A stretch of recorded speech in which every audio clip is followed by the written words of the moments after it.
இன்னைக்கு நாம வீட்டில் இருக்கிற பொருட்களை வச்சே ரொம்ப சுலபமாக குயிக்காக வரலட்சுமி நோன்புக்கு 2 விதமான பிரசாதம் ரெசிபி எப்படி செய்யறதுன்னு தான் பார்க்க போகிறோம்.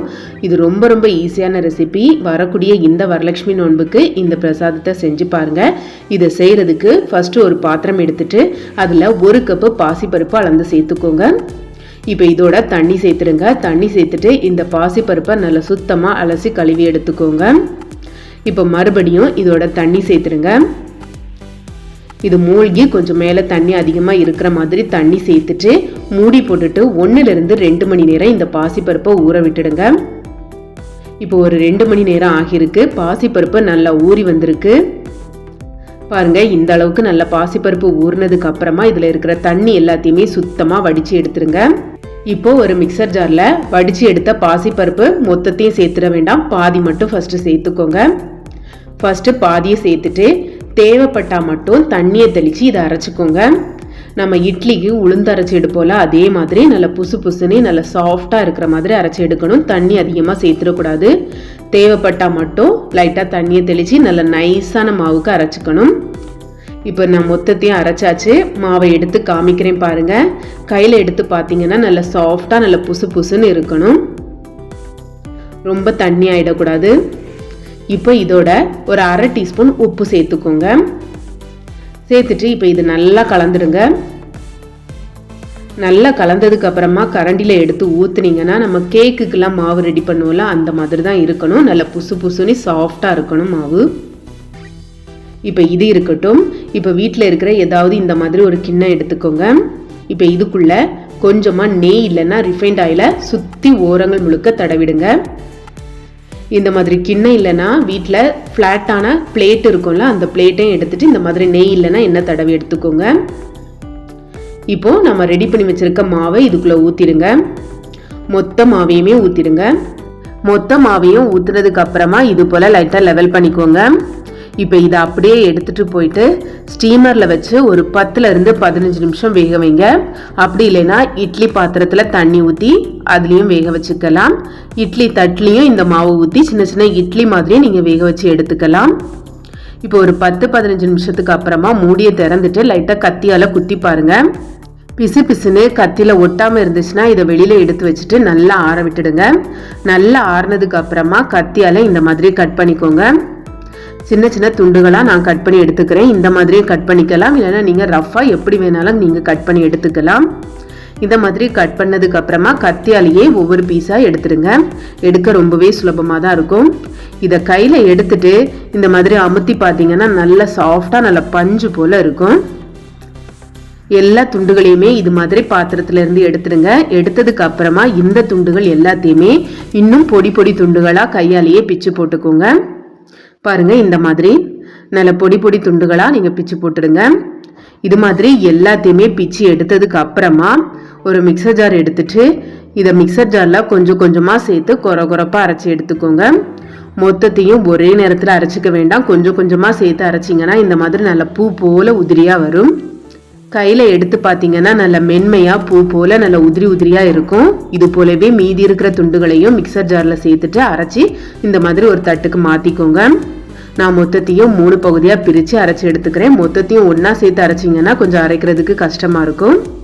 இது போலவே கொஞ்சமாக சேர்த்து உதிரியாக அரைச்சி எடுத்து வச்சுக்கோங்க. இப்போ இது ஒரு பக்கமாக இருக்கட்டும். இப்போது ஒரு பாத்திரம் எடுத்துக்கோங்க. நம்ம 1 கப்பு பாசிப்பருப்பு அளந்து எடுத்தோம்ல அதே பாத்திரத்துக்கு 1 கப்பு குமிச்சி சர்க்கரை அளந்து எடுத்து சேர்த்துக்கோங்க. கூடவே 1/4 கப்புக்கும் கொஞ்சம் கம்மியாக தண்ணி சேர்த்துக்கோங்க. இப்போது அடுப்பை பற்ற வச்சுட்டு இதை அடுப்பில் வச்சு நல்லா கொதிக்க விடுங்க.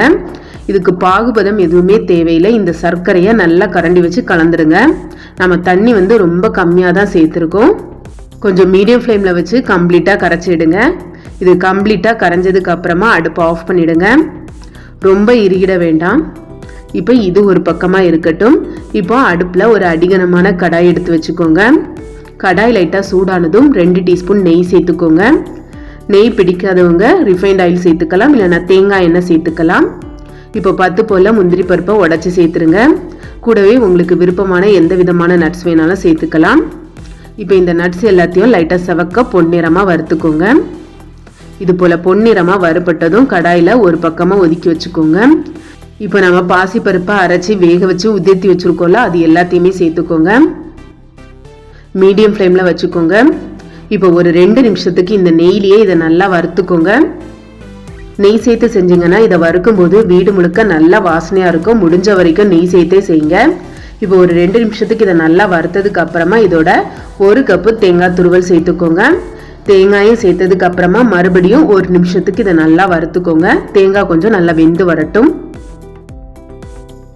இந்த மாதிரி நல்லா உதிரி உதிரியாக கொஞ்சம் வந்ததுக்கு அப்புறமா இதோட நம்ம ஏற்கனவே கரைச்சி வச்சுருக்கோம்ல சர்க்கரை, அதை ஒரு அரிப்பில் சேர்த்து வடிகட்டி சேர்த்துக்கோங்க. சர்க்கரை நல்லா ஆறிடுச்சுன்னா கொஞ்சம் இறுகின மாதிரி இருக்கும். ஒருவேளை இறுகி இருந்துச்சுன்னா லைட்டாக சூடு பண்ணிக்கோங்க. கொஞ்சம் லூஸான மாதிரி ஆகிடும். அதுக்கப்புறமா நீங்கள் வடிகட்டி சேர்த்துக்கலாம். கம்ப்ளீட்டாக மொத்தத்தையுமே சேர்த்துக்கோங்க. சேர்த்ததுக்கு அப்புறமா ஹை ஃப்ளேமுக்கு மாற்றிட்டு நல்லா கலந்துடுங்க. சர்க்கரை சேர்த்ததுக்கு அப்புறமா இது கொஞ்சம் கெட்டிப்பட்ட மாதிரி தான் இருக்கும். நீங்கள் கைவிடாமல் இதை நல்லா ஹை ஃப்ளேமில் வச்சுட்டு ஒரு 2 நிமிஷத்துக்கு வறுத்தெடுங்க. 2 நிமிஷத்துலேயே இது நல்லா உதிரி உதிரியாக வந்துடும். பாருங்கள், இப்போ நல்லா உதிரி உதிரியாக இருக்குது. இப்போ தீயை நல்லா குறைச்சி வச்சுக்கோங்க. இப்போ இன்னொரு பக்கமாக ஒரு மிக்ஸி ஜார் எடுத்துட்டு அதில் வாசனைக்காக 3 ஏலக்காய் சேர்த்துக்கோங்க. சுக்கு இருந்துன்னா ஒரு சின்ன துண்டு சுக்கு சேர்த்துக்கோங்க. இல்லைன்னா அரை டீஸ்பூன் சுக்கு பொடி சேர்த்துக்கோங்க. இந்த அளவுக்கு ஒரு சின்ன துண்டு பச்சை கற்பூரம் சேர்த்துக்கோங்க. பிரசாதமாக செய்கிறதுனால பச்சை கற்பூரம் சேர்த்துக்கிறேன். உங்களுக்கு விருப்பம் இல்லைன்னா நீங்கள் சேர்க்காம கூட செய்யலாம். இப்போ இதோட 1 டீஸ்பூன் சீனியும் சேர்த்துட்டு நல்லா நைஸாக பவுடர் மாதிரி அரைச்சிக்கோங்க. இப்போ அரைச்ச இந்த பவுடரை நம்ம ரெடி பண்ணிட்டு இருக்கோம்ல, அதோட சேர்த்துருங்க. இது மொத்தத்தையும் சேர்த்துட்டு மறுபடியும் இதை நல்லா கலந்து விடுங்க. ஒரு 2 நிமிஷத்துக்கு ஹை ஃப்ளேமில் வச்சு நல்லா கைவிடாமல் கலந்து எடுத்தீங்கன்னா நல்லா உதிரி உதிரியாக பூ போல் வந்துடும். பாருங்கள், இது போல் நல்லா உதிரி உதிரியாக வந்ததுக்கு அப்புறமா நீங்கள் அடுப்பை ஆஃப் பண்ணிவிடுங்க. ரொம்ப ரொம்ப சுலபமான ரெசிபி தான். வீட்டில் இருக்கிற பொருட்களை வச்சே செஞ்சிடலாம். கண்டிப்பாக இதை செஞ்சு பாருங்கள். அவ்வளோதாங்க, ரொம்ப ரொம்ப சுலபமாக புரதச்சத்து அதிகமான பாசிப்பருப்பு புட்டு சூப்பராக ரெடி பண்ணிட்டோம். பாசிப்பருப்பு வச்சு வரலட்சுமி நோன்புக்கு பிரசாதம் செய்கிறது வழக்கம். அதனால இந்த வரலட்சுமி நோன்புக்கு இந்த பாசிப்பருப்பு புட்டை கண்டிப்பாக பிரசாதமாக செஞ்சு பாருங்கள். செஞ்சு பார்த்துட்டு இதோட சுவை எப்படி இருந்துச்சு அப்படிங்கிறத மறக்காமல் கமெண்ட்டில் ஷேர் பண்ணுங்கள். இந்த பாசிப்பருப்பு புட்டை நீங்கள் இப்படியே கூட வரலட்சுமி நோன்புக்கு பிரசாதமாக வைக்கலாம். அப்படி இல்லைன்னா இந்த புட்டை கைக்குள்ளே கொஞ்சமாக எடுத்துட்டு நல்லா டைட்டாக உருட்டிட்டிங்கன்னா பாசிப்பருப்பு லட்டும் ரொம்ப ரொம்ப சுலபமாக ரெடி பண்ணிடலாம். கண்டிப்பாக ரொம்ப ரொம்ப ஈஸியான பாசிப்பருப்பு லட்டு அண்ட் பாசிப்பருப்பு புட்டு செஞ்சு பார்த்துருக்கோம். கண்டிப்பாக இந்த ரெசிபி உங்கள் எல்லாத்துக்குமே பிடிச்சிருக்கும்னு நினைக்கிறேன்.